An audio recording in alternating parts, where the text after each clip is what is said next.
दिसंबर 2021 में होने जा रही है सीटेट की एग्जाम्स। इसका फॉर्म भरने का डेट स्टार्ट हो चुकी है। इसको लेकर बहुत सारे फ्रेंड्स में अभी भी कंफ्यूजन है। वो कंफ्यूजन क्या है? बहुत सारे आज भी डाउट में रहते हैं कि क्या हम फॉर्म भर सकते हैं, क्या आप एलिजिबल है फॉर्म भरने के लिए, क्या बीएड पास आउट करने वाले स्टूडेंट ही फॉर्म भर सकते हैं, या बीएड अभी कर रहे हैं, डीएलएड कर रहे हैं वो भी फॉर्म भर सकते हैं। इन सारे सवालों के जवाब आज की इस वीडियो में हम डिस्कस करेंगे। नमस्कार दोस्तों, मैं हूं आपका दोस्त मनीष और आप देख रहे हैं एडको क्लासेस को। इन सारे क्वेश्चंस को आंसर ढूंढने के लिए बने रहें मेरे साथ, और वीडियो पसंद आने के बाद चैनल को लाइक करें और सब्सक्राइब करें और दोस्तों के साथ शेयर करें, क्योंकि शेयरिंग इज केयरिंग। आपको मालूम है कि अगर आप सीटेट का एग्जाम को क्वालिफाई करते हैं तो आप टीचर्स फर्स्ट से 5 से 2 स्टेज में आप टीचर बन सकते हैं। 1 to 5 क्लास के लिए और 6 to 8 क्लास के लिए आप टीचर बन सकते हैं। फिलहाल सीटेट का यही गाइडलाइंस है। आने वाले डेट में ये गाइडलाइन क्या होगा नहीं होगा उसकी चर्चा हम अभी नहीं करेंगे। फिलहाल यही है कि आप सीटेट दो दो पेपर्स होता है सीटेट में। जो फर्स्ट यानी जिसको हम बोल सकते हैं कि प्राइमरी स्टेजेज होता है और एक सेकेंडरी स्टेजेज होता है। प्राइमरी स्टेजेज में क्लास 1 to 5 होगा, सेकेंडरी स्टेजेज में 6 to 8 होगा। तो दोनों के लिए एलिजिबिलिटी क्या है इसको हम डिस्कस करेंगे आज की इस वीडियो में, कि प्राइमरी स्टेज के टीचर बनने के लिए क्या क्वालिफिकेशन होना चाहिए, सेकेंडरी स्टेज के टीचर बनने के लिए क्या क्वालिफिकेशन होना चाहिए।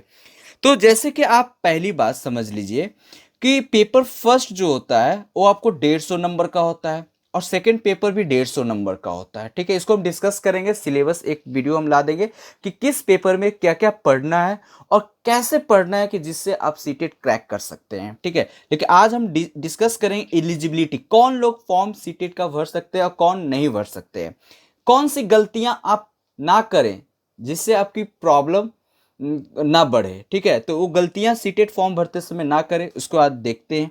ठीक है, तो आपको मालूम होना चाहिए कि सीटेट एग्जाम के फॉर्म भरने के लिए आपको डीएलएड या फिर बीएड होना जरूरी है।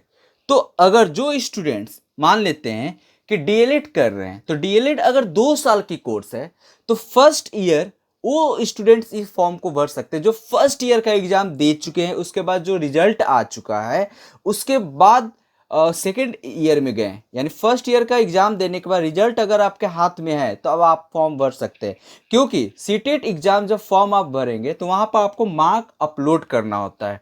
अगर आप फाइनल एग्जाम दे चुके हैं तो उसका मार्क्स अपलोड करना होगा, नहीं तो अगर फर्स्ट ईयर में आप हैं और उसका रिजल्ट आ चुका है, फर्स्ट ईयर का एग्जाम देकर रिजल्ट आ चुका है, सेकेंड ईयर में आप गए हैं तो आप फर्स्ट ईयर का अपलोड करना होगा मार्क्स। तो ये होता है अपियरिंग। अपियरिंग का मतलब ये नहीं है, बहुत सारे लोग कंफ्यूज में रहते हैं कि एग्जाम दे दिए, रिजल्ट अभी तक नहीं आया, फिर भी वो कहते हैं कि हम फॉर्म भर सकते हैं, लेकिन ऐसा नहीं है। फॉर्म भरने के लिए आपको फर्स्ट ईयर का मार्क्स होना बहुत जरूरी है, चाहे वो बीएलएड हो, चाहे डीएलएड हो, या कोई अदर जो एग्जाम्स होते हैं जो एलिजिबल कराती है आपके सीटेट फॉर्म भरने के लिए। मान लेते हैं बीएड, बीएड भी 2 साल की कोर्स है। तो उसमें क्या होता है कि अगर आप फर्स्ट ईयर का एग्जाम दे लिए और रिजल्ट आपके हाथ में है, ठीक है, तो आप उसका मार्क अपलोड करेंगे ताकि आप अपियरिंग कहलाएंगे। अपियरिंग का मतलब ये नहीं होगा कि आप एग्जाम दे दिए और रिजल्ट अभी तक नहीं आया फिर भी आप सीटेट का फॉर्म भरेंगे, ऐसा नहीं, बिल्कुल भी नहीं है। ठीक है, तो सीटेट भरने के लिए आपको फर्स्ट ईयर का एग्जाम देकर रिजल्ट आपके हाथ में होना चाहिए, उसी को अपियरिंग कहते हैं।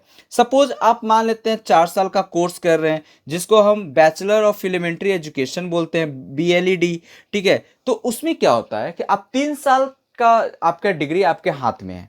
ठीक है, चौथे साल में आप गए हैं, 3 साल का आपके हाथ में डिग्री है और चौथे साल का आप चौथे ईयर में आप चले गए हैं, तब आप फॉर्म भर सकते हैं। ऐसा नहीं है कि थर्ड ईयर का एग्जाम दिए और थर्ड ईयर का एग्जाम में अभी तक रिजल्ट नहीं आया है तब आप फॉर्म नहीं भर सकते। आई रिपीट कि आप थर्ड ईयर का एग्जाम दे चुके हैं, उसके बाद आपका हाथ में रिजल्ट है तो आप फॉर्म भरिए, अदरवाइज नहीं। ठीक है, दूसरी बात है कि अगर आप कंप्लीट कोर्स कंप्लीट ही कर चुके हैं तो वो तो फिर टेंशन ही नहीं है कि आप फॉर्म तो आराम से भर सकते हैं। तो ये तो आपकी होगी स्पेशल एलिजिबिलिटी। अब बात करते हैं मार्क्स का। तो मार्क्स के लिए मान लेते हैं कि फर्स्ट जो है सीनियर सेकेंड यानी फर्स्ट स्टेज 1 to 5 वाले के लिए कि 50 मार्क्स जो होनी चाहिए आनी चाहिए। ठीक है, 50 मार्क्स होनी चाहिए, कब? सीनियर सेकेंडरी में। ठीक है, या फिर आप वही है कि सेकेंड जो मैंने आपको बीएड या डीएलएड की मैं बात किया, उसके बाद आप सीनियर या फिर आपके पास 45 मार्क्स होनी चाहिए, या फिर appearing in final of second year diploma elementary education. कहने का मतलब ये हुआ कि ये सब 45%, 50% जो जनरल आपका मार्क्स होता है ग्रेजुएशन में, उसके लिए आपको होनी चाहिए, ठीक है, मिनिमम। तो आपको तब आप जाके फॉर्म भर सकते हैं। लेकिन सबसे ज़्यादा कंपलसरी है, मस्ट है, आपको डीएलएड या बीएलएड होना चाहिए डिग्री। या तो आप पास आउट हो या फिर फर्स्ट ईयर का एग्जाम दे चुके हैं, उसके बाद रिजल्ट आपका फर्स्ट ईयर का आ चुका है, तब आप फॉर्म को अप्लाई कीजिए, अदरवाइज मत कीजिए, ठीक है। सेकेंड फेज यानी सेकेंड स्टेज, जिसको एलिमेंट्री स्टेज बोलते हैं, जिसमें आप अगर पास आउट करते हैं तो आप 6 to 8 क्लास वाले टीचर बन सकते हैं। इसमें भी सेम क्राइटेरिया है कि आप सेम जो मैंने बताया सेम क्राइटेरिया है, ठीक है। तो इसमें भी वही चीज़ें हैं, बस आप अगर बीएड का फर्स्ट ईयर एग्ज़ाम दे चुके हैं और उसके बाद आपका रिजल्ट आ चुका है तो आप एलिजिबल हैं बी सीटेट का फॉर्म भरने के लिए। डीएलएड का भी अगर 2 साल का कोर्स है, फर्स्ट ईयर का एग्ज़ाम आप दे चुके हैं तो आप एलिजिबल है फॉर्म भरने के लिए। एक आदमी दोनों भर सकता है, 1 to 5 वाले और 6 to 8 क्लास के लिए दोनों भर सकता है फॉर्म, है ना। इसमें जो फ़ी की अगर बात करें, अगर एक फॉर्म आप भरोगे 1 to 5 तो आपको 1,000 रुपया पे करना होगा, चार्ज गवर्नमेंट ले रही है। अगर दोनों फॉर्म आप भरते हो तो आपको 1,200 रुपया पे करना होगा। ये चीज़ें हैं पैसे के मामले, आपका फ़ी लग रहा है, ठीक है। तो परेशान मत हो जाइए, अगर आपके पास डिग्री है तो आप एलिजिबल है, आप फॉर्म भरिए, बेझिझक भरिए, ठीक है ना। अगर आप बीएड कर लिए हैं तो, या फिर आप अपियरिंग, कहने का मतलब बार बार हम रिपीट कर रहे हैं कि बीएड का फर्स्ट ईयर का एग्जाम आप दे लिए हैं या डीएलएड का फर्स्ट ईयर का एग्जाम दे चुके हैं, उसके बाद आपका रिजल्ट आ चुका है, आपके हाथ में फर्स्ट ईयर का मार्क्स है, तब आप ये फॉर्म भरिए, अदरवाइज नहीं भर सकते हैं, ठीक है। तो फिर नेक्स्ट वीडियो में आप सभी को मैं बताऊंगा कि किस पेपर से कितना मार्क्स पूछा जाता है। तो आप मेरे साथ बने रहें, चैनल को सब्सक्राइब कर दें और दोस्तों के साथ शेयर करें, ठीक है। तो नेक्स्ट वीडियो के साथ मिलते हैं, जिसमें आपको मैं बताऊंगा कैसे सीटेट में पास होंगे, कौन से क्वेश्चंस को पकड़ें और किस क्वेश्चंस को छोड़ें, ताकि आपका स्कोरिंग ज़्यादा से ज़्यादा हो और आप फर्स्ट अटेम्प्ट में ही आप सीटेट क्वालिफाई कर जाए। तो नेक्स्ट वीडियो में मिलते हैं, तब तक के लिए आपका दिन बहुत ही अच्छा हो। Have a good day, take care.